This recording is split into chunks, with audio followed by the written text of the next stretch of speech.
is up, everybody? Welcome to another episode of That Scuffed Up. This is episode 54 coming right at you. Your boy is back on the show today after being absent from a week ago. Thank you to Tommy Hernandez for being the special guest for Stephen Hayden, who is back here with us after a great long trip from York, Pennsylvania. A very long trip indeed. They had a great time. He's here to give us the whole breakdown of the entire weekend and much more. Stephen Hayden, how you feeling today? I know it's been about a week, no, less than a week since you came back. As we're recording this, how are you settling back in? Yeah, we're getting back in. You know, it's good to have you back. You know, we missed you last week, although Tommy did a nice job filling in. Just a quick little recording, quick put it out, and as quick as we could. And as I had to leave for Dustin's house right after that recording to go get packed. So that video didn't come out till like Friday night, I think. I'll get into that whole story about how that situation went. But you know, Justin here, we're getting back into it. We're feeling good. We're looking good. All right, we're not looking good, but we're feeling good. We're never looking good over here, but you know, we're getting back into life. You know, we got to just jump straight back into life, whether it be, you know, Dustin straight back into work and all that, or me jumping straight back into baseball practices. So we're here. Yeah, we are here. And we're all doing our own separate things, obviously. Everyone's got jobs, life, school, whatever it is you guys are part of. Yeah. Time to eat for everybody, including you. Yeah, that is true. Yeah, OC Wiffle Ball is happening right now. Stuff is kind of like this. Yeah. We're missing a lot of stuff going on in OC. Well, let's just put it that way. Yeah, and plus we don't have any season stats updates for the past couple weeks that haven't been put in, so we can't really keep any update on anything. You know, we want to see that Justin average go up a little bit, but unfortunately, you don't want to see that. You don't want to see that. You're still stuck at 387 right now because the stats have not been updated. So thank God, I'll take that right now because I went like 0 for 27 this past week, which is not great. Nah, you're fine. I got the yips, bro. It's not good. I shouldn't be saying that. Ted Lasso says that's a curse. So, anyways, yeah. I mean, those are the kinks. They happen, right? Everyone gets kind of cold after a minute. It just takes a minute. Maybe I have to like get in my jersey and take a shower, and then like come back and actually hit like actual bombs. But who knows? I'm not gonna actually do that because that's kind of dumb. Never works. Whatever works, right? Yeah, let me go try whatever method I can find on Reddit later that kind of says like, hey, this might work. Yeah. Yeah. Well, let's get into what we have on the main program today, which is obviously talking about the UWiffs tournament. This is basically just recapping everything that happened, but we usually break these down story by story. So we'll usually start from the beginning, like you said. You got a little story for us. And if you also were following the SoCalWiff Instagram, you could also see some of the stuff that was happening on there. And that's where they had the live videos too, I should say, throughout most of the tournament. But where do you want to start on this story here? I mean, you can kind of take the reins however you want, but I can get us started off. But starting off, actually, I mean, I guess we can kind of start off with last week's recording. It was literally last week's recording, and then I went straight up to Dustin's house to pack and make sure we had everything, because that was a struggle, because I had that bat bag and I had my baseball bag of all my wiffle ball and arm care stuff. Mm-hmm. I had to try to pack, so that was a bit of a nightmare trying to get everything to fit. But I ended up working out in the end. Reason I went to Dustin's house that night is because we had to leave his house at 6 a.m. For an 8:45 flight out of LAX. Had to make sure we got there, which we got there plenty on time. Was all good. Just had to leave at 6 a.m. It was either leave my house at 5 a.m. to go meet up with him, or just stay there and be there at 6 a.m. So that's what I did. Flew in. It was pretty smooth. Nothing too bad. I mean, now the only thing is we were stuck in the very last row of the plane on a United flight. So unfortunately, we did not have any leeway with the chair leaning back. So we were pretty much against the wall, and every 10 minutes or so, someone or multiple people were passing by me because I was in the aisle.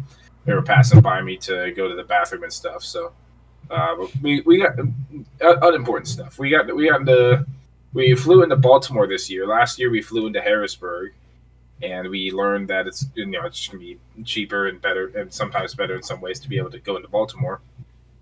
So that's what we did. We flew to Baltimore, got the bags, waited for about 10 to 15 minutes, and then Logan Christie came off his flight. He flew from Las Vegas. He landed about half an hour after us, I'd say, time wise. So it worked out. Got the rental car. We drove to this house. Uh, this house was an interesting one.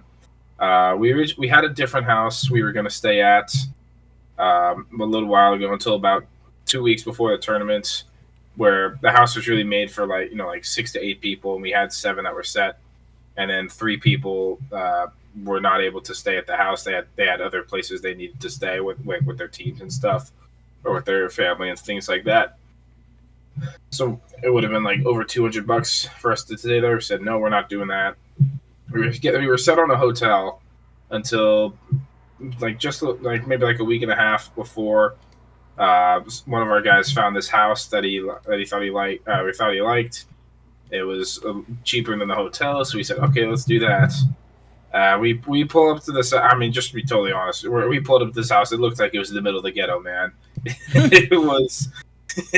It kind of looked like we were one of the crack houses. I'm not gonna lie. Oh boy. It was an interesting place. Very creaky all the way around. It even had a trap door, or like some replacement wood over the top of one area to whether it be a hole or something like that. It just had some weird stuff. It had some weird stuff, and it left out some interesting stuff. Like for example, there was a piano in there, but there were no TVs. Okay. There was a map of Uzbekistan, but there was no Wi-Fi. Strange house, man. What the heck? Yeah, it was interesting. It ended up working out all right, but we got there. I guess as long as you have a roof over your head, it works, right? Yeah, yeah. I guess. I mean, this house was chosen because a big part because we were only like 6-7 minutes away from the field, so that was a plus. But it was just interesting getting there because the person who got this house wasn't able to be there that first night to see what it was, so we had to experience that. We just got off 5-hour flights and an hour and a half drive from Maryland to York, Pennsylvania. So it was interesting. It was an interesting start to the trip, I'll say. Seems like it. This is a lot of weird. I mean, I guess especially when you guys did a couple of the other tournaments before, like it just seems like you guys are always doing some crazy stuff. Especially with the wiffle and the mitten tournament, like being at that house, like obviously the viewers don't know some of the stuff, but there was some crazy stuff. Let's just put it that way, right? Yeah, this one was just crazy with the house. This was the weirdest house we've been at. I mean, it kind of, it just felt like something could go wrong in a split second if you are not careful, which we all were. So have to be, right? Yeah, you're across the country in an area you're not super familiar with. You got to be careful no matter what. Right, always. And this is obviously the second time you start. guys are out there, so. Yep, yeah. Second time for me and Dustin. First time for Logan. So this is his first experience out there. That's right. Interesting, especially for Logan to be out there because that guy travels a lot. So maybe he's kind of used to it at this point. I don't know. Yeah, well, I mean, he did travel in that area for the MAW opening day tournament when SoCal went out there. I was not part of that, but we talked about that back in April. So I know he's been in the area. He's dealt with getting the rental cars and stuff, but I think they prefer the other house much more to this one. Jeez, it's actually kind of crazy, but yeah. So you got there on Thursday, kind of hung out. I'm guessing in the ghetto type of house, I guess, type of thing, right? Yeah. One of the big things, right, is obviously just having that Friday, because that Friday is usually kind of like the media day per se, I guess, if that makes sense. And then hanging out with like some of the top players, obviously, because that's like the fan fest over there. Especially like there's a whole lot of other wiffle ball representatives, like sponsorships, people that are selling stuff in wiffle ball wise. You still didn't give me my dang shoe, which I'm kind of mad about. Lord. Like I told you, all the shoes were too big for you. Yeah, I wear a size 9, guys, and people have a bigger size shoe than me because they're usually taller than me. So, I mean, some people might have been too small for your feet. So really, too small. Interesting. That's a first. I can't. I can't remember what size Dustin is, to be honest. I think he might have a smaller foot than you. No way. Dustin's like 2 to 3 inches taller than me. The height is not everything, Justin. True, and the length too, right? Okay. Hey, pause. Yeah, so going back to that Friday though, obviously, I guess walk us through that Friday, because I know last year when you guys went to UWiffs, it's you guys kind of go through the similar experience, but now you get to go into a place where you're now kind of familiar with it. I guess does it change up the way you walk into that building? Like, what did you guys do that was kind of like, I guess, different? And then obviously the experience is probably different every single year, I'm guessing. Yeah, so I'd say overall the biggest difference between last year's Friday and this year's Friday was just how many more people we knew, especially a lot of the MLW guys and stuff. How many more those guys we know? How many more of them we met at the Wiffle the Mitten this year? So a lot of them knew who we were, and some I know Dustin still talks to a lot of them pretty often, whether in other group chats and stuff. I'm not as much, but it's Dustin's age group. They're sticking together well, so that's good to see for him. Yeah. We started off that Friday actually with taking some practice, just making sure we could see the ball good. We picked up Jeremy Adams and had the 4 of us hitting because Sawyer Bean was going to meet us straight at the field. So we got out there, we practiced a little bit. Logan threw to us because Logan was not in the plans to throw at all. We had the other 4 of us to be able to throw all day and whatever we needed. And so we did that for a bit, hung out, and then we went over the field. Had to take Jeremy over because Jeremy is also part of MLW. Him and Sawyer play on the Gators over there. They play on the same team. So we went over the event didn't start until 5, and the MLW meet and greet didn't start until 4:15. But we got there at 3:15, just to talk with people who were there. We got to see some people. Got one funny clip that I'll put in. That I'll send to you that you can put in right now. Of some guys pretending to be fanboys and stuff like that. That was a pretty funny clip, but you can put it right here. But yeah, it was overall it was a good time. We hung out for an hour and then we got kicked out because the meet was starting because we're not allowed until 5. We were just hanging out there, and plus we had Jeremy, so we had to take him over. But me, Dustin, Logan left. We went back and waited until about 5, then came over. And a lot of people were there. Well, some people were there, and a lot of people kept showing up. Just hung out, had a good time. We had the home run derby going on, which 4 out of the 5 of us participated and did okay, not great. We just hung out, talked to a lot of different people, and just had a good night overall. Hey, if you can have a good night whenever you're out there in the peak level of wiffle ball, that's also that's a plus for sure. Actually, since you're wearing it right now, because I know the jersey's obviously, I wouldn't say a copy of UWiffs, but it's very similar in design. But that's what they wore for the this weekend. Yeah, these were broken out for the first time. Actually, I should take this ice pad off. I should. Not sponsored. Yeah, these we broke these out for the first time out there at UWiffs. All the other tournaments so far, we've had the light blues. Came up with this design to be able to show off out there. I'm not sure how much we're going to keep wearing in this stuff, but this is what we got. Obviously, Dustin's has to see. I think it's up here in the. I think will be up here in my top right corner. Mm-hmm. But yeah, these are some different jerseys, some different looks. It was. I mean, these are a little bit lighter material as well, so good to move around and good to play, and I like these ones a lot. It's a nice, it's a nice jersey, and then also obviously like you guys get the. I don't know if you have the hat on you right now, but I do not. I had it. I was wearing it earlier when I was practicing, but okay, it's like yeah, it's. I mean, it's like this. It's like the same color. It's like the same color scheme. This has the cream as the main design, the black brim, and then this this same SoCal logo right. was on it. So It's a pretty nice combination if you guys ever see it. Speaking of which, the other thing was like you guys they had like the moonshot bat sale over at that oh Thermoforce yeah, store. that was a huge one. Mm.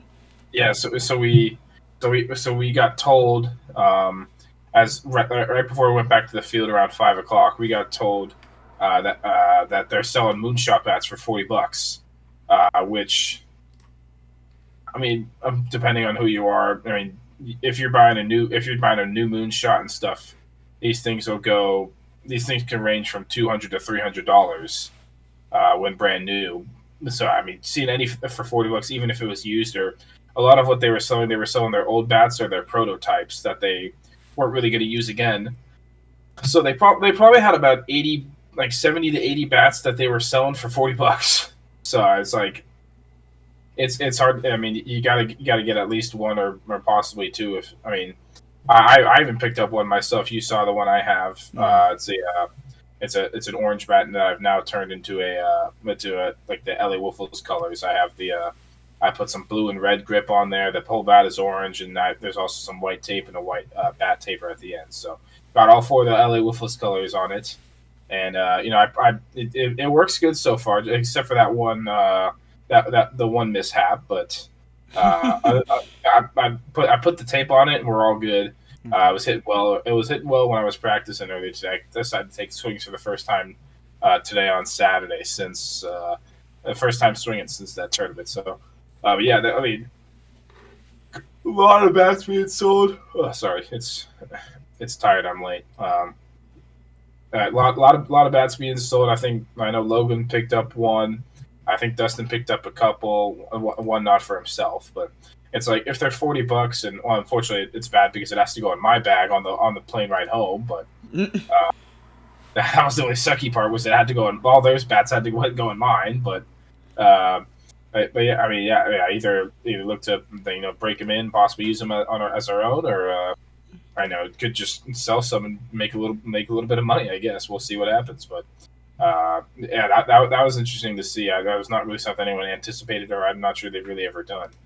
They've seen anyone do. So it's a good marketing strategy as well, just for Moonshot to be able to put their bats out there. Yeah, Have because more I people. know Dustin has a few of them too. Like when before that tournament, like those are actually Yeah, pretty nice looking. Those are pretty good bats because the material inside of them are, I think, a little different than most other companies that make their bats. They yeah, last a little longer, definitely. yeah. Just I mean, sometimes it just depends how you hit it sometimes, and they do make some nice bats. I mean, some people I think like me for example, I couldn't quite especially since I have the walk off bat, which I'll get into more later on about the walk off bat. I mean, no, like since I have that, I have the Nerf bat. I have a couple other ones. It's like, can I really justify myself paying $200 for a bat? Not really. But $40. I mean, you have to get at least one. If I had more space, I would have gotten like another one or two, and just try to sell them. But other people kept buying bats, and I had to put them in my bag, so Yeah. they didn't have to take them home. That there you go, dude. Like it's a whole trip back. Jeez. Um, did you guys have a chance to see the U17 tournament at all?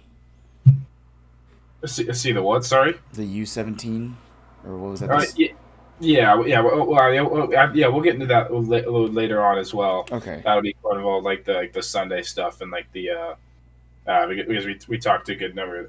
I talked to a good number of those guys and stuff. I will say we did pick up a couple little things in the goodie bag. We they gave out this goodie bag. I have it because focus. There we There go. it is.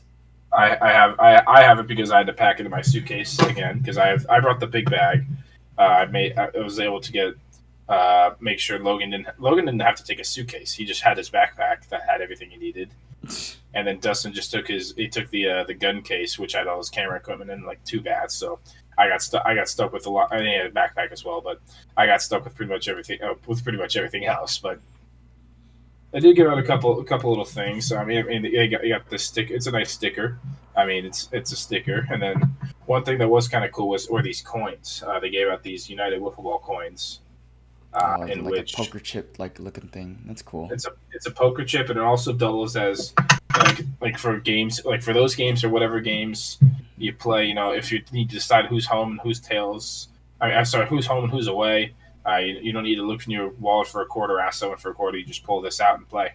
Oh, that's cool. I like that. That's a good addition to add to those because obviously that's a big part of it too, especially with the UWiffs rules and everything like that. Yeah. Heck yeah. The other thing I wanted to kind of mention, I mean, this is probably for a little bit later, but I guess it's a cool thing to bring up because the thing that they brought last year was like those like championship rings. I'm just looking at the picture right now. Those things look wicked, dude. Like, those are nice. Yeah, they have the rings. You got the trophy. You got all that stuff. You know, there's a cash prize as well for this tournament as well. So a lot of stuff out there. No. Great setup out there, and a nice stadium. If I'm blanking on whether the York Revolution is a minor league team or an independent league team. But I mean, it's a professional baseball team. It is a minor league team. Their minor league team. They're part of the Atlantic League. Which actually I heard the York Revolution as a team did good this season. But yeah, you know, Friday night overall was a good night, and then you know just kind of go back home, rest, and get ready for the day. Well, yeah, let's get into that then, since you guys are going right into that day. Obviously, you guys get to play. Well, you told me because you guys kind of knew already what was happening, but. You get to play. You guys played a team that you pretty much played against last year. So why don't you just? I mean, if you want to start from the beginning of the day, go ahead. But start off with the first game. Yeah, you know. So we talked about it in the last podcast with me and Tommy, kind of breaking through this a little bit. We started off the day with the C4, which was the same team that we played the first game last year. Last year was it was a 1-0 game. This year was a much different results. A lot more scoring in this game, especially in the first inning from C4, where C4 put up 8 runs in the first inning. So we decided to have Dustin throw this one. It was Dustin versus Ed Packer. He threw this one, and unfortunately for him, he was unable to really find the strike zone. You know, his regular screwball it was moving a lot differently out there than compared to what it would do in California. It was really just like dropping a lot more and not really like moving horizontally. So it was a little bit of a struggle to adjust to that for him. But we got the bats going a little bit in the second and the third inning. I know I had a couple hits. One of them being a little cheap hit, which will be kind of a running story for me for the first few games. And then Sawyer had a 3 RBI double, and Jeremy Adams had an RBI single as well for him. You know, I believe those were only 4 hits of the game. I think both teams had about the same number of hits. So I had a weird defensive play in there as well, where I was going to the outfield for a catch. There was a tag call made, and I was on the field we were playing on that morning. Like half of it was dirt and half of it was grass, just because of where we were playing. We were on we were going down the first base line with where we were playing. So I was running, I was catching this ball, and I'm kind of like 1 foot on grass, 1 foot on dirt, and I was like, I'm either gonna fall to the ground, or I'm gonna slip, or I'm gonna drop this ball. When I made sure I secured the ball, but I did drop down to the ground. I'm sitting on my butt. Like, you know what? I'm just gonna throw this. You know, it doesn't matter. And then end up throwing it. Actually, make a decent throw to the net. I'll try to send you a clip so you can put it in now. And I I made a good throw to the net and was able to just hold the runner. But that was another thing. I kept getting a lot of the defensive plays for us. I think I made all but about like 3 plays for us. They were just people kept hitting it right to me. But yeah, a little bit of a rough first game. Although I think we might have talked about it a little bit last week. Overall we weren't the most upset that we lost this game because this game led us to a little bit of an easier path along the roads. So, overall we got the bats going. We kept it close. Ended up losing 8-5. And we'll talk more about C4 later as well. Yeah, this is what we call the warm-up games, right? Usually you go into the first game, just see what you kind of do. You win the game, you win the game. If you lose the game, kind of use it as like reps to warm up for the day. So yeah, I know the conditions are a little different because obviously it's like how the Raiders used to play at the Coliseum, like running on baseball dirt and then running on a football field is like what the heck. Yeah. Yeah. I will say that the weather and stuff was a lot nicer than last year. It was like low 70s, like sunny, no rain. It was perfect out there. But I'd say that first game, there was a little bit of some just messy stuff from all of us. There was some camera malfunctions. There was other stuff going on. It was just all kind of that first game. It was just kind of a mess, especially that first inning. We all just kind of needed a reset, and we got that with these later games. Okay, that makes sense. Okay, well, the second game though, like you guys are going into now, hilarious name, Blue Balls, is the team name. Their logo is also ridiculously. It is a great logo. Great logo. I don't know what you mean. It's a pretty wrinkly logo, dude. My goodness. That's what happened. Yeah. Not that I would know, but. Oh, okay. Let's see what's happening here. But talk about Blue Balls a little bit because you just mentioned that you guys were going into something a little bit easier in terms of just what the path would have been if you guys beat, I guess, C4. Yeah, talk about Blue Balls a little bit. Pause.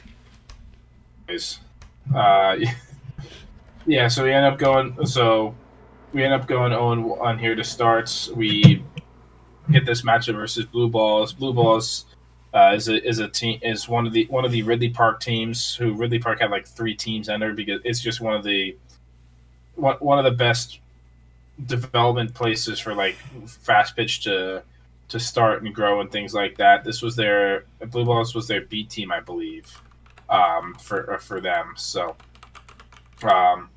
we went into it both 0-1. Neither one of us wanted to go 0-2. This is the game we threw Jeremy Adams. We kind of saved him for this game to be able to have a fresh arm for this one, so we can try to secure a win. And right away, I think first batter was a walk and second batter was a home run. Which part of the adjustment for Jeremy Adams was the fact that this was his first time ever playing from the full distance of the mound. Every other time he had pitched with the U17 tournament, the pitching distance is actually 3 feet closer than it is at these UWiff tournaments or the mock tournaments and things like that. Mm-hmm. So him trying to find a mound is like his words were like, with the U17 tournament, I just throw the ball at the zone and let it move. This one I have to actually start the ball off the zone if I want it in the strike zone. So a little bit of adjustment here for him. First 2 batters not so great, but then afterwards he was really good. Dustin had a solo home run in that game. Oh, geez, sorry, it's late. It's tired. I'm late. Dustin had a solo home run that got us going. The second inning, we started getting the bats going. I think I had a hit or 2 in that inning. Jeremy had a 3-run home. I want to say it was either a 3-run or a 3-run homer or a grand slam in that inning. I can't remember how many RBIs it was. And then from that we kept going. We started that lineup off with 4. Logan did not hit in this game, but he did come in the 3rd inning for Sawyer to get some at bats as well. And after we rolled for 9 runs in the 2nd inning. Jeremy kept going the whole way through. Only one blemish. He had gave a solo home run in the 4th inning, but by that point it was already 9-2, made it 9-3. So overall ended up being a good win. Good get a 9-3 victory. Get a 9-3 victory for us to go to 1-1, and then with a chance to go to 2-1 to go straight to the round of 24. So first time you guys ever make it to round 24, which is I mean, we're not quite there yet. We have a chance to get there. you have a chance to get there at this point. Okay, I see. Yeah, we still after this we still got one more pool play game that we got. If we win, we gotta go straight to the round of 24. If we lose, we gotta play 2 more games to be able to get there. Right, I keep forgetting that it's always 3 games no matter what with pool play games. So yeah, I don't know why it's late. I'm late. You're late. It's tired. It's tired, sleepy, too dead. Game 3, you guys are walking into this one. I've never heard of Way Too Beautiful before, but you know more than I do, I guess. So Yeah. Way Too Beautiful is a team that competes in Mid Atlantic Wiffle. It's just a scrappy team, can find a way to get the job done when needed. They actually finished in 5th this year in Mid Atlantic. They fell just short of making it to the championship playoffs, but they did finish 5th. They had a good season overall in there, and for us in this game, we were through Jeremy Adams again, and they threw their ace against us to try, because both of us were 1-1, and going 1-2 is going to make a difference in terms of how many more games you have to pitch and how you use your arms and things like that. Yeah. So we rolled with Jeremy again. He was hot. He was going. Oh, it's gonna be the worst podcast ever. We're just yawning through the whole thing. Seriously. We went with Jeremy Adams again. He was we let him just keep rolling. He said he got 2 games today because he also had to go play in the U17 tournament later on. But he said he got 2 games, so we used his second game here. They used their ace goes by the name of Skip. I can't remember. I'm not 100% sure on his full name. I could try to look it up as I'm talking, but I mean, he goes by the nickname of Skip. So overall, it was a pretty tight game. Very much a pitcher's duel. Very few hits between the teams. Actually, Jeremy Adams was working a perfect game almost through the 4 innings. Was very close to keep it going. This game ended up going 6 innings. We as a team had 1 hit, which was I had a line drive single, and it was Chris Scapone is his name. Is the guy who was pitching. Who was throwing against us in that game. Just so I can keep that on record. I didn't know his full name, so Okay. I only hit our team had was my single, so it works a little different out there. For pool play rules, just to keep the games going. Once you get to the 6th, these are all 4-inning games, so you get the 5th inning is regular. Once you get to the 6th inning, you start with bases loaded, nobody out. Just try to keep it going. Sawyer worked an RBI walk to put us up 1-0, and then Skip had the walk-off 2 RBI single in the 6th to be able to win the game for Way Too Beautiful. Unfortunately, we were 2 outs away. Unfortunately, we just fall short there and end up being 1-2 after pool play. Rough loss, obviously. Not the outcome, I guess, was kind of expected, but the team's a little different this season too. So I mean, it wouldn't be too much of a discount. Yeah, I mean that is a good That's a good scrappy team right there. It's just they're just gonna claw and find a way to get the job done. At the end of the day, they got the job done. There was a nice little bat flip at the end that I went out to the pitcher's mound. But I actually ran into the Skip later on. We actually talked about that. He was like, "Yeah, I did not mean to do that at all." So it's all good. I told him, it's like, yeah, my bat's going somewhere if I just hit a walk-off single in a UWiffs game. So whether that be out or up or towards my team, it's going somewhere. Yeah, it sounds a little reminiscent of like that one time, like a year ago, that one time, when maybe somebody who's related to me. Oh my god! You see, now it clicks in. Yeah. Oh. Huh. I'm thinking of the Oh, I'm thinking of the Tommy Hernandez one. Okay, that's a different one though. Yeah, we're talking about I'm thinking of that one where he hit the home run and then the bat flew out of his hand and almost hit me in the head. Right. No, not that one. That one was hilarious though. But no.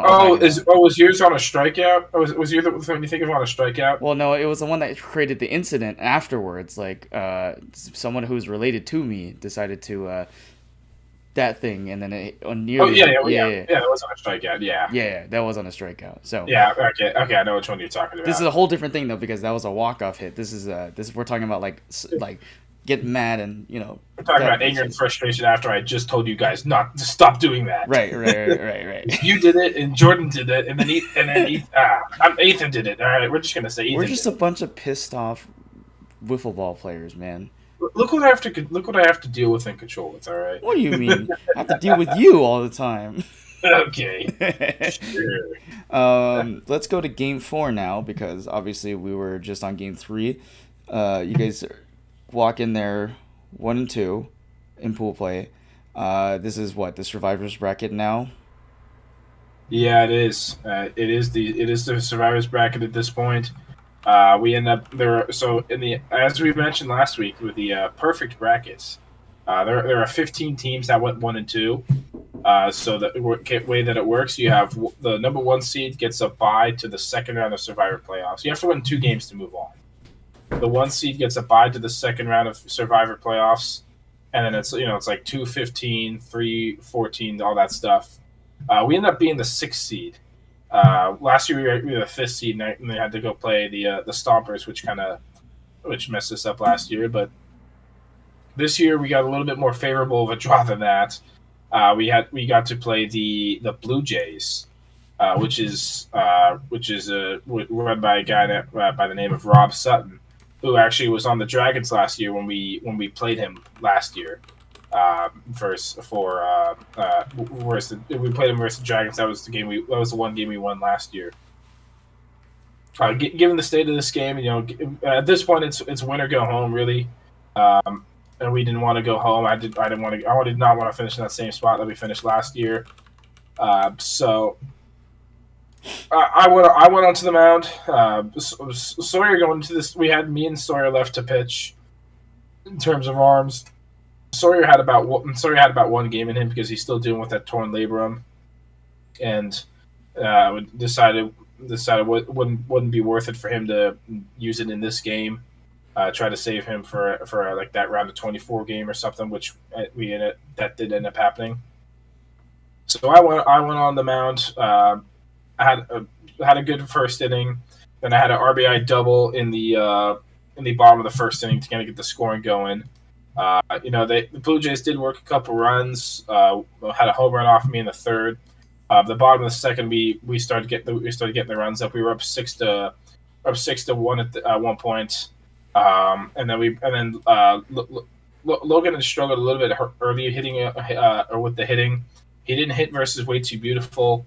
But he did come in during the third inning versus the Blue Jays, and it was like the third pitch he saw versus the Blue Jays. He ended up hitting a home run. Just with Dustin's bat as well. There's another story that's just happened this week about him and bats and stuff like that I've had to help facilitate for him. So. Uh-oh.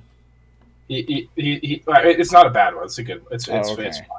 Okay. And it's not bad. He ends up hitting a home run, makes it 7-2. I close out the game.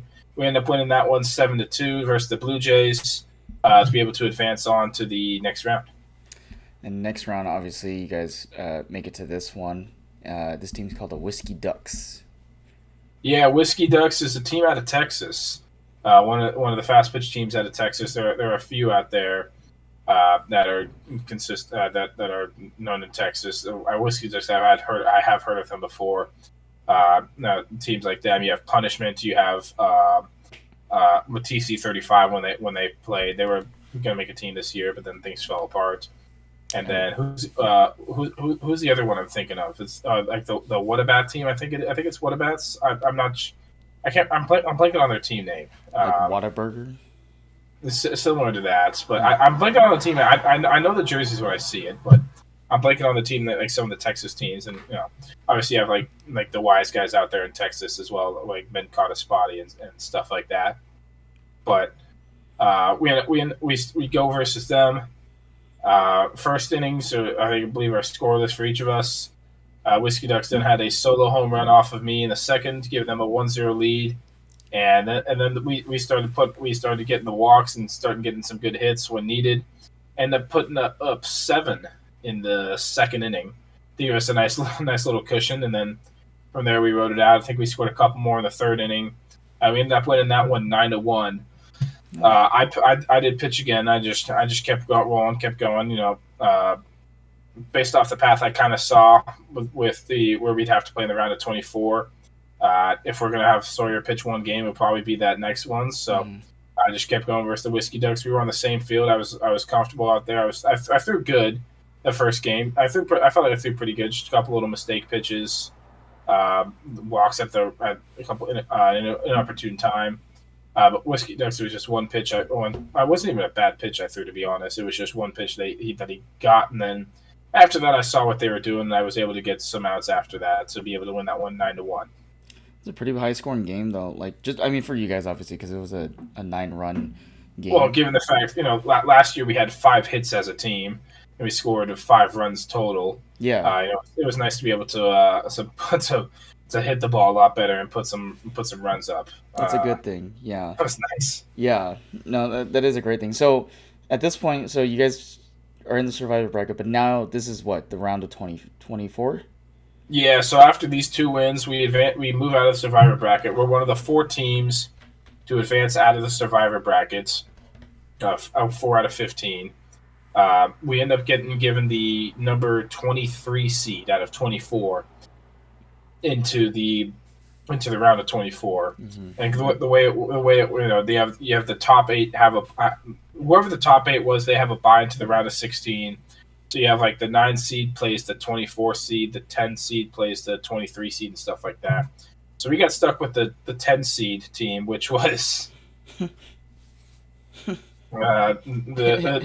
team that had made it to the finals the previous 3 years, and won in 2021 and 2022, and just was a little bit short last year in the Juggernauts. They just came off their third MAW regular season and postseason championships in the last 4 years, and pretty much the gold standard of wiffle ball at this point in the Juggernauts. We had to try to go against them in the round of 24. It's a pretty tough matchup to put up against in the round of 24, especially considering their record historically and what it means to literally this entire tournament. When you told me that you played this team, I was like, oh yeah, you guys are kind of screwed. Yeah, it was one of sometimes it's just one of those. It's like we got nothing to lose. Let's just see what we can do. Mm-hmm. And by golly, we actually started off pretty good against them. But you can kind of ask whatever you want. I guess I'll just start off with that honestly, because you're going up against a really good team. Obviously. You're talking with Dustin, I'm imagining. What's the approach going into this? How are you guys thinking you're going to approach this whole game in general? And then I guess step by step, like what happened, because obviously we're going to, wherever we go from here is like pretty much what it is. So. Yeah.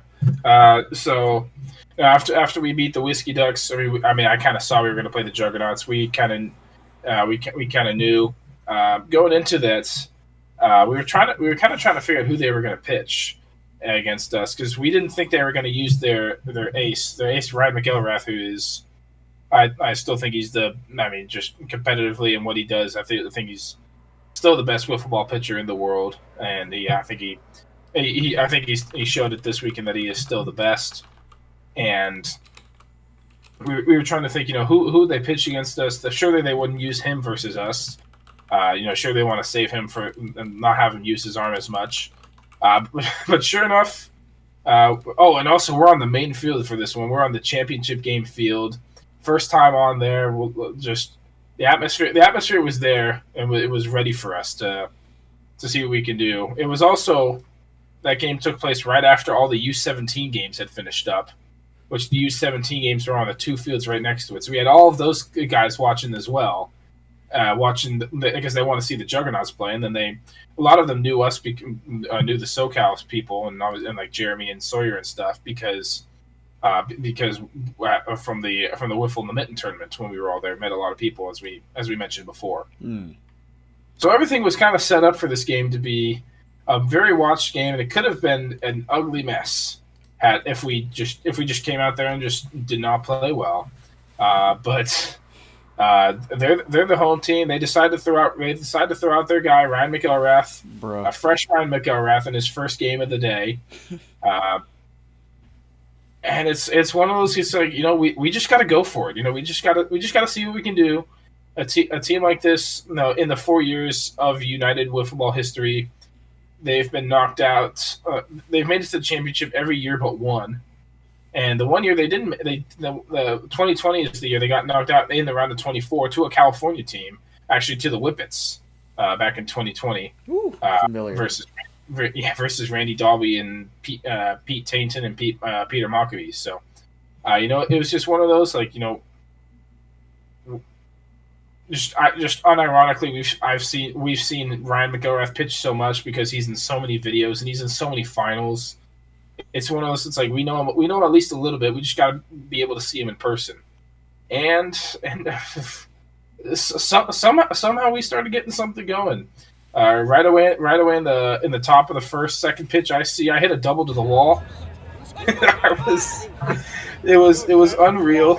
I was just like, the first pitch I swung on and missed. I was like, wait a minute, I actually feel like I'm on time with this. I feel like I can get to this. Yeah. And then second pitch, I hit a short hop to the wall for a double. I was like, okay, we can get something going here. And I'll send you clips to be able to put that in as well. I'll send you a few clips to include in the videos. I'm sure Dustin wouldn't mind. This one I'll put like 4 clips because there are 4 or 5 pretty cool, or maybe 5 because there are like 4 or 5 pretty cool moments that I would like to have in there if possible. Just FYI, I'll send them over to you at some point. Making a job harder, I see. No, I'm just kidding. They don't take that long to put in. Plus, you get exclusive access to clips. So ooh, exclusive footage. Yeah, which all these games and stuff will be posted on the SoCal YouTube page later on. Mm-hmm. I'm not sure when. Dustin's got to go through and edit them all, but we'll see. Gonna take a minute. But back to the game. Sawyer. This is the one game he said if Sawyer's gonna pitch, it's got to be now. Mm-hmm. I could have pitched probably. I did come off 8 innings, but it's one of those, like, you want everyone to be able to pitch and go and have a chance as well, because I would have pitched the rest of the games as long as we kept going, pretty much. So, Sawyer went on the mound. He ended up throwing a scoreless first inning, and then the second inning. I felt like I worked a good at bats versus Ryan McElrath. I had a full count on him, and I got another double. I was like, what is going on? I remember saying to a couple people after the first at bat, I was like, I felt like I could die a happy man. I got to hit off Ryan McElrath. and then the next bat I do it again. I was like, what's going on here? And then from there we just kept going. Jeremy did not play in this last game in the field or at the plate until the very end. But then it's like I start off the double. Logan worked a walk. Sawyer had an RBI single to right. Dustin nearly hit a home run. I mean, you can see the Sawyer clip right now. He just nice hard ground ball to right. Ben didn't have a chance on that one; it was too far away. Almost got to the wall for a double. Would have been 2 runs, but we ended up getting a Dustin ended up getting an RBI on this ball. He just missed hitting this one over the net. Instead, actually, Tim McElrath in the outfield actually robs this one in right field, and then the tag up call he throws over the net. So we end up getting another run. So we were up 2-0 on them at one point, and it was like this second inning was like the best inning we've ever had. And, we're getting going. We're actually like seeing the ball okay, which was surprising given the fact it was Ryan McElrath. But then the bottom of the second was almost like it was just happened to be the worst inning we could have had, because we had one out and a man on first. One out, man on first and second. Ben Stan hit a ground ball to me. I flip it to Dustin. Dustin, we've talked about before. Dustin's usually pretty automatic on defense and double plays. Right. This one he left short and was not able to make it. It would have ended the inning with 0 runs allowed. And then we get to bases loaded, 2 outs. Tim McElrath hits a pop up. It looks like it's right at Sawyer. He's got his arms up. He's waving his arms, calling everyone off. And it's gonna haunt me for a while. The fact that I didn't at least call him off and make an effort, because Sawyer's talked about it in previous podcasts, like through the Pipe It Up podcast through MLW, where it's like he's not the biggest fan of playing defense, and he didn't play defense that whole day until that game he pitched. And unfortunately, he's camped right under it, and then the last second, he takes a couple steps forward into his left, and the ball just drops out of his. It just hits off his fingertips. Sheesh. It was a momentum killer for us, and you can't do that to the Juggernauts. You can't give them an opening like that if you want to have a chance to beat them, because then Chris Sarnowski he had a RBI single. A 2 RBI single, and then Ben Stan had a 2 RBI double right after that, and all of a sudden we went from possibly having a 0 to getting 5 runs scored on us in the blink of an eye. So it was tough. It was tough to see right there. We still had to try to find a way as best as we could, but at that point, Jugs felt comfortable with their lead. Ryan McElrath kept pitching well. I did get one more single, which in the 4th inning, which hopefully will be shown here. It was a little bit of a cheap single, It was runner on first, 2 outs, and all of them were playing the outfield to prevent the double, because in that situation, a double would have scored a run, and also I had 2 doubles earlier in the game, so it was like okay hit to third, like it would have been right to where the third baseman was playing and stuff like that, so. But at the end of the day, a single is a single, I guess. I mean, that was kind of the mode for me the whole day. I had like 4 or 5 balls that were off people's hands or off people's arms and stuff, or just bad throws. It's like I shouldn't be on base, but I was. It shouldn't count as a hit, but technically it did. But no more runs were scored for either team. At the end, we did make sure Jeremy got in that bat versus Ryan McElrath. He hit for me in the last inning with 2 outs. Actually, he had a good at bat until he struck out. He had fouled a couple off and was seeing it good.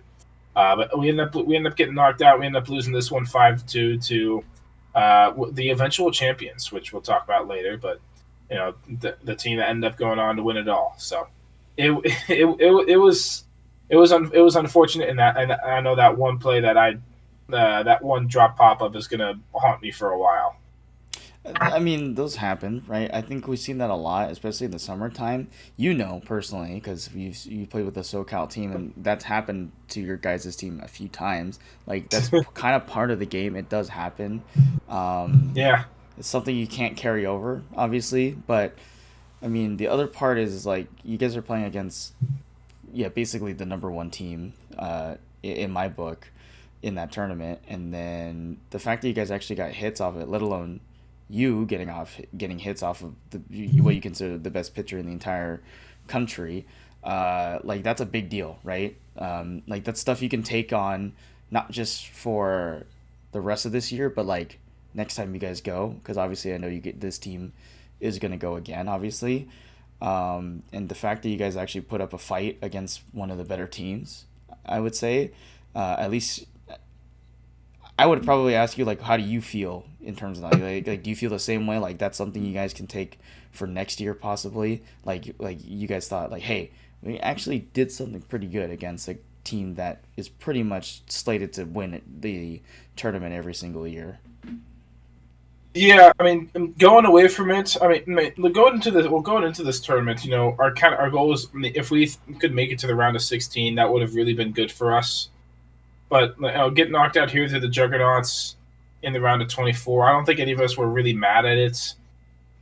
We put up a good fight. We made that game close, at least we were up at one point. I think in my opinion, I think we kind of had them on their heels a little bit. And they were like, and like they had never really seen us or heard of us before. They're coming to it pretty blind, whereas we're coming to it. I mean, if you watch any wiffle ball, you've seen a Jugs game. And it's like like they were saying stuff at times, just reminding themselves to have fun. I honestly think they were stressed out a little bit. I think they were just like, what's going? This is just my opinion. I could be completely wrong, but I genuinely felt like until that drop pop up, I felt like they were actually like a little bit stressed about stuff just going south and possibly and I mean around a 24 exit for them would be unheard of, because given the fact they've been in the final of the last 3 years and won it 2 of the last 3 years. Mm-hmm. I think if I in my mind, I think if I just call off Sawyer and I catch that ball, it would have been to have a 0-run inning. I think that would have been. I mean, who knows what could happen? I'm not saying we would have won, but I'm saying just who knows what would have happened. Like it was. Right. It's one of those, like it's one of those, it's just gonna get to me. It's gonna haunt me for a while, and I'm not gonna really it's one that's just gonna stick in my head, because I knew it's one like some like I was talking to someone. They said, hindsight is 20/20. It's one of those, I knew in real time I should have done it. Like if he wasn't camped for the 5 seconds under that ball, I would have called him off and taken to myself, but it was just the last second he started running, and it was unfortunate, because that would have been huge for us. Yeah, it would have been huge. But I mean, that's like how it does with teams. The team dynamic is like you put in guys there that you trust, and I think you're allowing yourself to trust a guy like Sawyer in that moment, which is totally fine, I think. Yeah, but that's something you just take on for the future, because now you know exactly like maybe I should do this next time type of thing. And I know you're a go-getter because you've stolen 10 of my pop flies in the past 5 seasons. I've seen too many instances between you and Jordan where I'm pitching and a ball just drops or gets through that shouldn't have. Mm-hmm. Just give me the ball. Give me the ball. If you can do it, you can do it, right? Yeah. Hopefully, I hope I change your mind, at least with the pop flies and stuff sometimes. But who knows? You could be like this. You're not Ethan Lee. That's good. Okay, that's fine. I'll take that. Yeah, but it's like it was funny because the wiffle in the mitten, it ended on a Sawyer fielding a ground ball cleanly to end the game. It's like that's how the wiffle in the mitten ended when we beat MLW in that the MLW main team. Yeah. In there, but it's one of those, sometimes it works, sometimes it doesn't. We still could have possibly prevented. I mean, they got the bats going. They started hitting after that, and that second inning, and from there that was kind of it. To be honest, it was unfortunate for us, but overall looking at it. We gave him a fight. We had some hits. I had 3 of 4 hits off of Ryan McElrath, and Dustin had one that wasn't a hit, but almost was a home run off of him. So I think there are a lot of positives for us to look at. We did also improve from last year. Last year we get knocked out in the survivor bracket the first round, and this year we made it 2 rounds farther technically, but I made it to the round of 24. So. We'll see what happens for the future and stuff, and for all this stuff that we got going on. Certainly. Well, I guess for the final part of this day, obviously, kind of wrap it up a little bit, in terms of how you guys kind of close things out. I'm sure the day didn't just end with you guys sulking, going back to the house or anything like that. I'm sure you guys were talking with people. I don't know. Did you guys talk to any of the Juggernauts people afterwards? Yeah, well, we talked about it, and we stuck around for a lot of the final 16 games for a while. We were just out there watching stuff, talking to different people. A lot of people kept coming up to me talking about. It was wow, you actually hit the ball off Ryan McElrath. Good. I was like, all right, let's just move on. It is cool. At the end, we did lose the game though, so I mean, it was kind of it was kind of just a double whammy there. It's like one good with a bad and stuff like that. It's bittersweet, yeah. Yeah, it was bittersweet, but we watched a lot of the other games.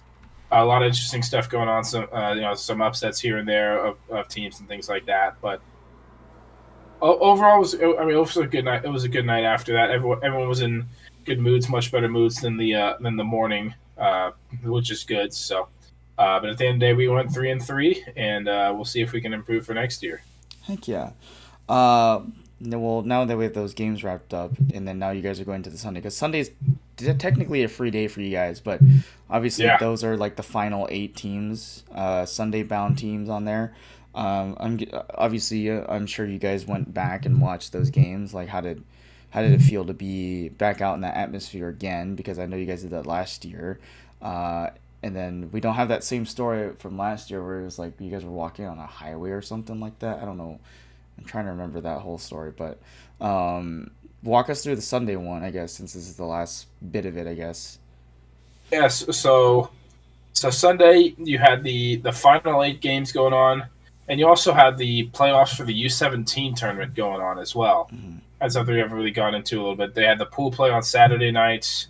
That finished right around the time we started playing the Jugs.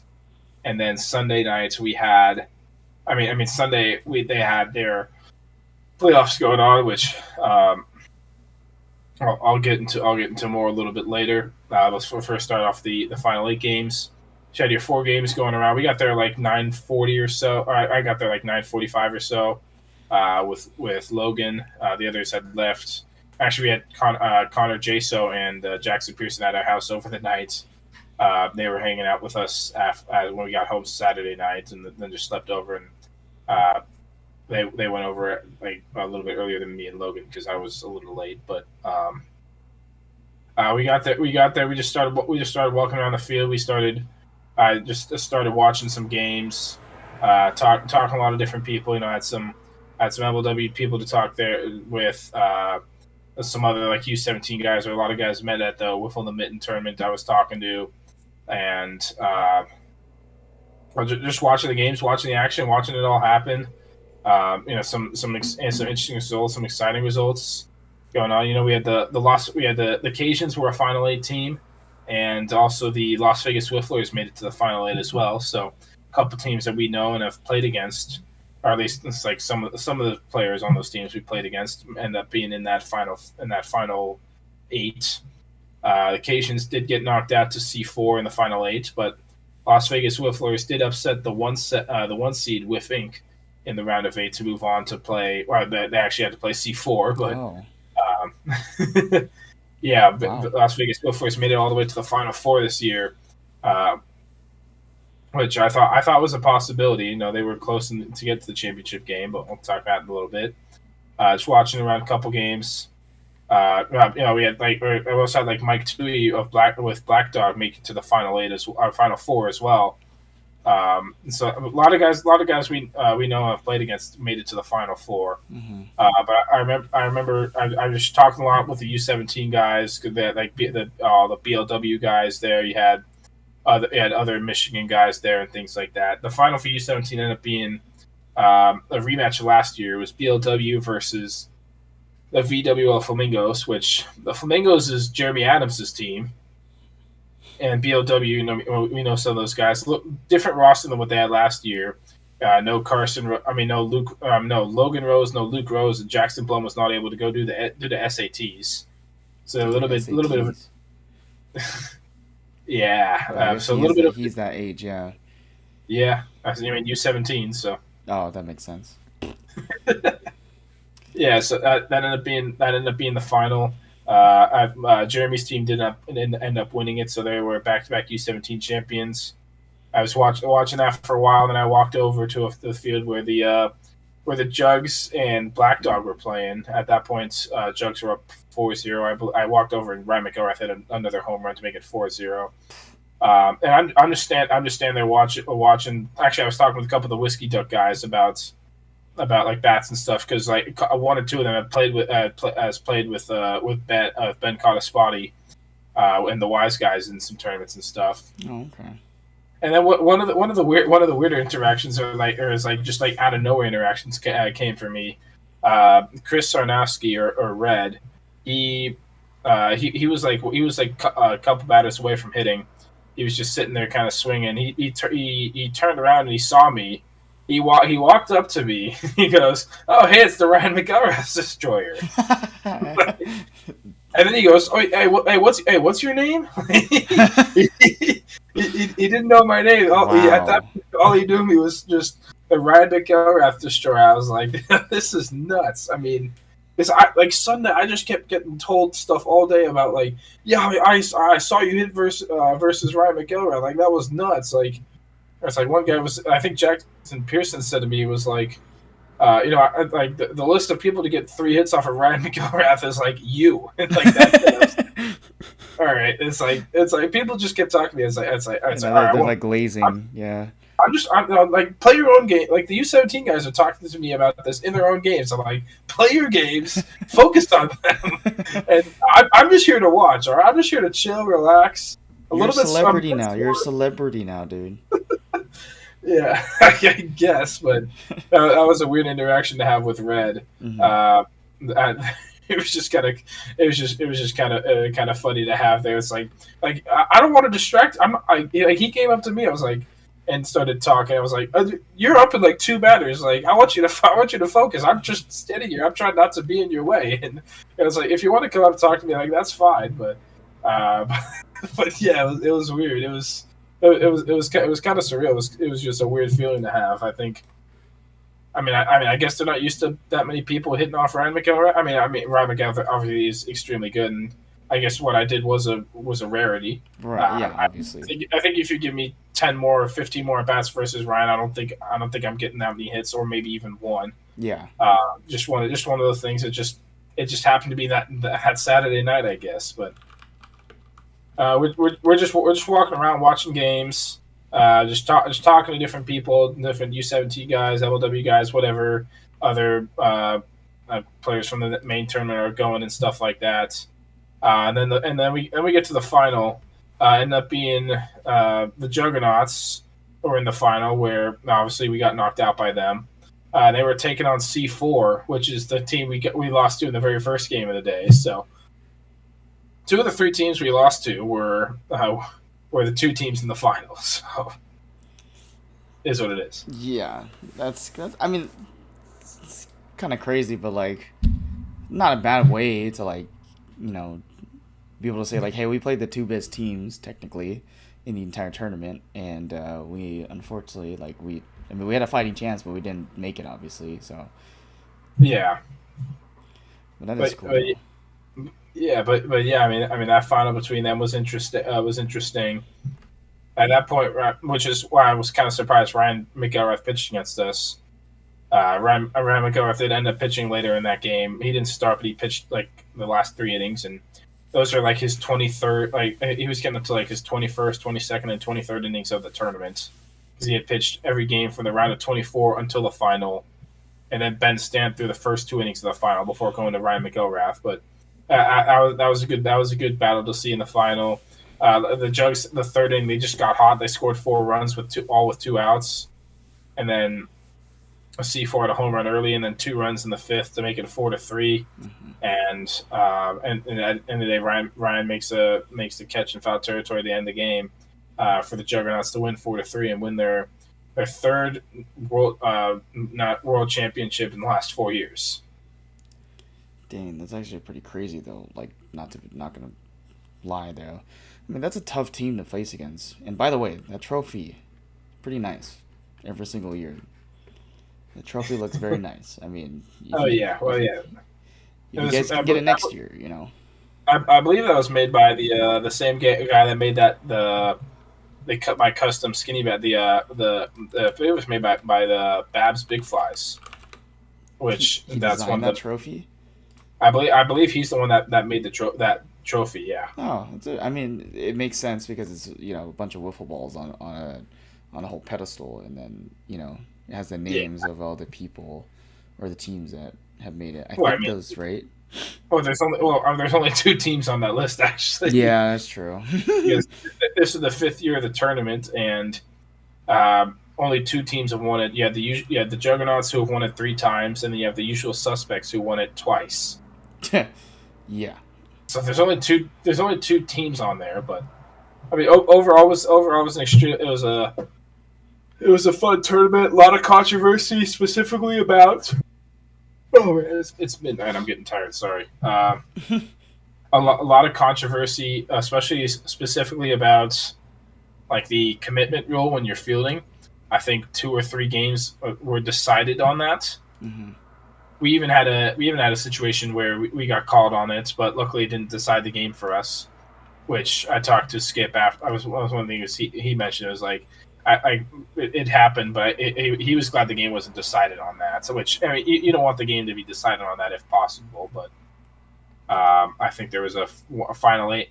There was a survivor round game that was a big factor. There was a final 8 game where there was some controversy over, how many knees was a guy on when fielding the ball, because that makes a difference. And there was also a thing with the Final 4 where there was a ball, I don't know if it was bobbled or on a knee or something, where ended up costing the Vegas Whifflers a run, and they ended up losing that game 1-0, stuff like that. So there was a lot of controversy around that kind of rule this tournament. You say knees? I heard knees. Yeah, I mean, it's like sometimes like when you go down on a knee to field the ball, sometimes it makes a difference whether you go down on 1 knee or 2 knees, stuff like that. Okay, like you're trying to do like a hockey Like goalie type of thing. When you're making a double play, it makes a difference. Or like making it out, like it kind of determines where you can throw the ball and things like that. Mm-hmm. I see. Okay, yeah, those are always a little questionable. I remember that we had some things in like the summer one too, but then also like the summer one was also like we had tall grass, so sometimes the ball would just die, and then obviously the rule is like if it doesn't move, then it's a single. So. Yeah. Well, I mean, there was a situation with the very last mock tournament where we didn't play together, where there was a double play that shouldn't have counted for any outs at all, but it was a situation where Jordan Bonet. It was Tommy hitting, and Jordan Bonet hit. He slid to get a ground ball before it stopped, and then he got up and turned a double play with bases loaded, which you're not allowed to. You can't be on the ground and then get up and make a double play. But right, we were focused on well, Tommy was saying the ground ball stopped, and I was saying no, it didn't. So I didn't even think about that part until like a couple weeks later. But yeah. Yeah, overall, I mean, it was just interesting. It was fun overall. It was a fun year this year, and can't wait for next year. Yeah, on to the next one, and now the rotation starts over again, where you guys are going back into the off season technically and working up towards that. Yeah. Let me think here. Now, okay, so you're coming back Monday, and then obviously you come back to play with us suckers because you know the situation, what's happening. The audience doesn't know the situation that's happening. But then again, I mean, UWiffs is a different league compared to what we do with Fast Pitch and what we do with SoCal, because those are different types. So the worth is a little bit different because obviously one has some implications. The other one's just more like we're there for fun, right? But you come back OCWiff Tuesday. Like, I guess how did the arm feel? I know how the arm felt. Because you told me, but like tell us the viewers, like because sometimes like last year, like you said, your arm was kind of like a little squeaky a little bit, right? Well, so going into this tournament, I did have some shoulder stuff I was dealing with. I don't know if that's like inflammation, like on the inside, like higher shoulder here. I had felt some stuff. The second to last practice I did with Dustin, I felt something. And then it was I actually felt good out there in Pennsylvania, but just ibuprofen, playing type of thing. Right. But I did good out there. But then had a Monday flight back. I didn't get home until about 11 o'clock, and then I had to wake up and go to 8 a.m. baseball practice on Tuesday. It was right back to the grind for me. So just trying to feel the shoulder out, and then. Tuesday, and then also Tuesday. I wasn't feeling the jet lag yet Tuesday, but Tuesday I went from baseball practice to weightlifting to class to 2 games of wiffle ball on Tuesday night, and so it was a long first day for me back, and I was hoping not to have to pitch too much on an OC wiffle ball. Hopefully we get some hits, do well, and fortunately that didn't really happen. I pitched 7 innings of like 1-run ball after playing fast pitch the whole weekend, but it is what it is. But Wednesday I was really feeling it. Wednesday I was shot. The jet lag finally started kicking in that day, I just had a lift the previous day before, the first time lifting in about a week or so for me, because I was trying to just not hurt myself for UWiffs, not make anything worse. So I was feeling it there. The legs were gone, and the shoulder started acting up. So it's just the life I live, I guess. That's welcome to the world of Stephen Hayden, just throwing his arm. He's gonna lose his UCL by the time he's like 27, dude. Legitimately. I'm not far away. Dang. Yeah. Sorry, I didn't mean to jinx it like that. No, my shoulder will be fine. I think it's just a little inflamed, overused, and stuff. But yeah, after Wednesday, I felt fine. I've thrown since then. So okay. Yeah. I mean, in all seriousness, I'm gonna get my elbow looked at some point. I'm aiming for sometime next year after UWiffs is what I'm aiming for. Somewhere next year. Yeah. Well, I get through baseball season, get through the summer wiffle ball, get through UWiffs, and then I'll see what happens. That's what I'm kind of aiming for in terms of like possible MRI type stuff. Because you might see me do this in videos and stuff. It's because I gotta crack my elbow to get some the gas bubbles out, and also it hurts. Just like for me, it hurts to do this because I can't keep my arm stiff, and I can't keep my arm bent enough because in 2021 I had some really bad elbow tendonitis, and I went to 4 months of physical therapy to try to get it taken care of. It was good for a while, and then just playing baseball more, it's just come back a little bit more. I'm just kind of just going through it and just getting through this year, and then the next calendar year I'm just going to try to get through, and then we'll see what happens after that. But I'll get it looked at some point, unless my arm falls off before that. Literally falls off. Yeah. Yeah. You got a whole year to figure that out, buddy. We'll see. Maybe you might have to start pitching some more fast pitch. Dude, I can't even. I mean, I have to figure out how to become Mike Tui, because I was about to say my height doesn't help me, but then there's Mike Tui, and I'm like, well, shit. Yeah, he can do it. Yeah, he can do it. If he can do it, then maybe I can do it. I just have to train up to it. Yeah, he also has a little. I'm sure he has a little bit more of a baseball background than you. Oh no, he absolutely does. There's no discrediting that. He definitely does have a baseball background. My background is just literally every sport, but I never specialized in particularly one, unless you consider kicking. But then, yeah, your background is the one thing you don't do in wiffle ball, which is kick. Yeah, pretty much. Unless I magically kick the ball, but that doesn't apply to fast pitcher. I guess water polo a little bit. Yeah, water polo a little bit, yeah, but I don't get the enough torque with the water polo ball than I do with the wiffle ball. So yeah. You're not making a water polo ball move 3 feet. No, in the space of a 38-mound distance. That's why we use the water to skip the ball off the ground to make it do something crazy. Yeah.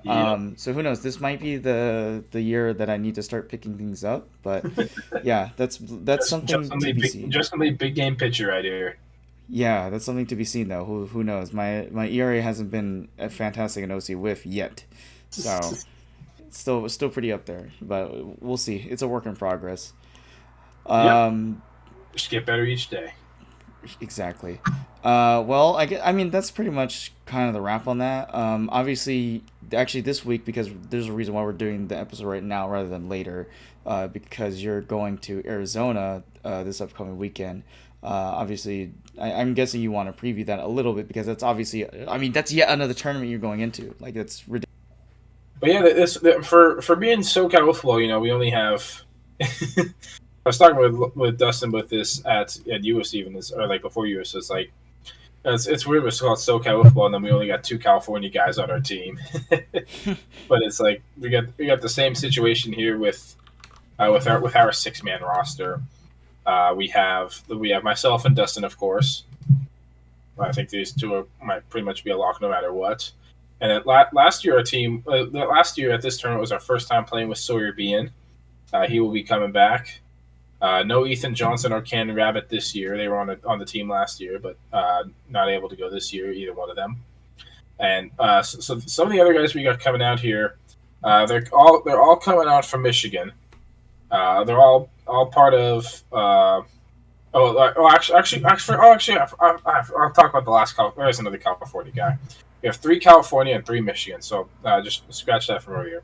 We got Dustin, we got me, we got Sawyer Bean, we got Dallas Allen, who's coming out to play with us. He's gonna join us for this tournament.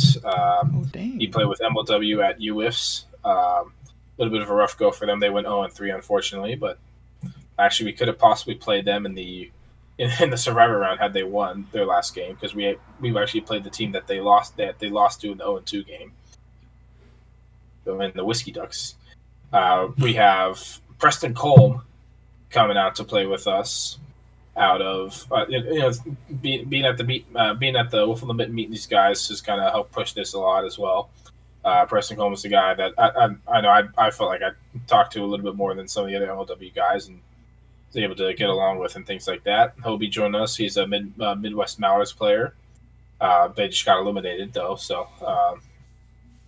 And then our last guy is a California guy, which I messed up and forgot earlier when I was saying this team. It's a California guy who's played with the Spitfires this summer in the name of Braden Eberhardt, the hard throwing baseball player righty in his first year of wiffle ball. But he's gonna be playing with us, mainly be a late game pitcher, and we'll get some at bats in there as well, but. I know that's the 6 we got going out for SoCal Wiffle Ball on this one. I'm not really going to pitch in this one, to be honest, unless absolutely needed. I'm just going to take it easy on the shoulder and kind of rest and just go out there and hit all day and play defense. So we got. I also thought going to this that Sawyer Beam was not going to pitch until we found out this weekend that he wants to pitch in Arizona. So we got 5 guys who can and probably will throw at some point, depending on the games. Maybe I'll go at some point, but I'm just gonna go there to chill and just try to hit the crap out of the ball. But that's what we got for BLW for recording this on Saturday the 13th. The tournament will be taking place on Saturday the 20th in Scottsdale, Arizona, at the Scottsdale Spring Training Stadium. So looking forward to it, and we'll see what happens. All right. Yeah. I mean, we don't need to go. I mean, you guys aren't going as far as the East Coast at this point, obviously. So. Yeah, that's probably a plus there. We will have some East Coast guys out there, though. There's there are some good rosters that are part of this the tournament team. Mm-hmm. A lot of discussion between the UWiffs rosters. The teams and rosters we have for these different tournaments after UWiffs. And Logan Christie's pulling everything out of his bag to to get some certain guys on his team and things like that. He's still got him and Trevor Bauer, which we faced Trevor Bauer. He was top of 96 in that final. They got Jackson Pearson, who's coming out to play with him. He's got Jordan Robles, who's going to be on his team as well as he's got Connor Jaso, he's young and throws 100+, who will not be there. And then the other guy who won't be there, who'll be there in the future, is out of Circle City Wiffle Ball is Mike Whitty, who was just clocked at the NWA tournament. He was clocked at throwing 106. 106? 106. I'll try to show you the video later after this podcast if you want. Sure. I'll see if I can find it. It's a ridiculous stat line. It's like some Ben Joyce type of stuff, dude. Yeah, except from 12 feet closer. Yeah. With a wiffle ball. I don't think anyone's hitting that. Yeah, so that's the team he's bringing out. You have BLW will have a good team. They got a good 6 of their core Arizona guys and Jackson Blum.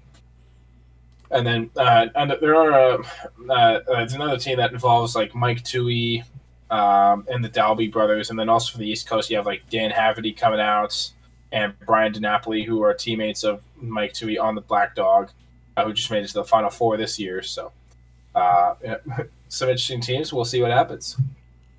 Well, yeah, we will.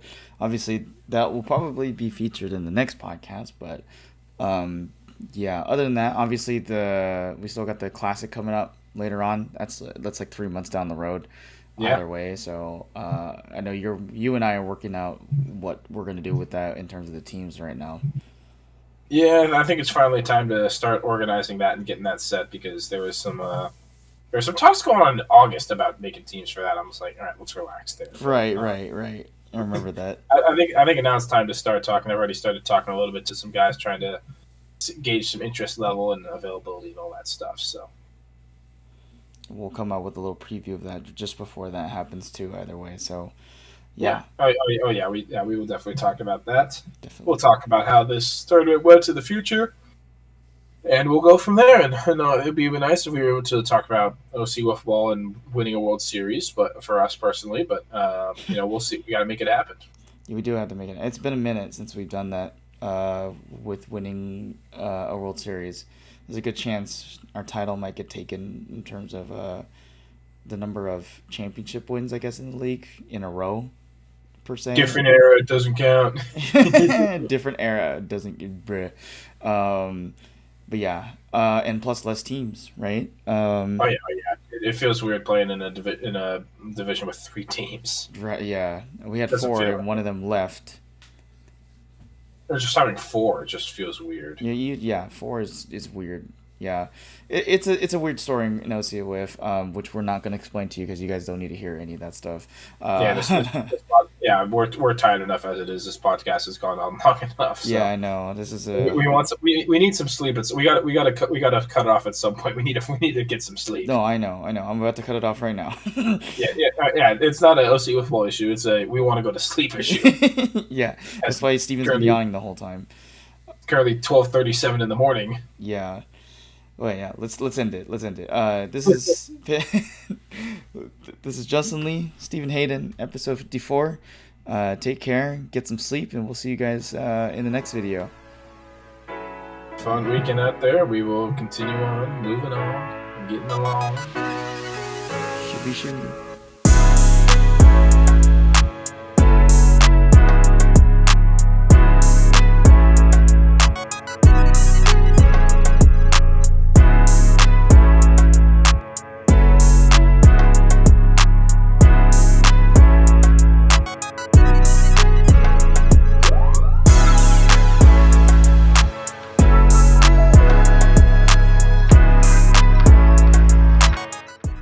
This is a great start to the show.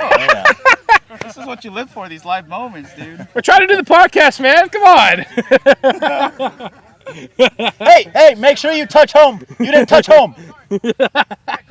Already out, you touched Yep, you're gone. We tagged you out. Wow. Little celebration. Yeah.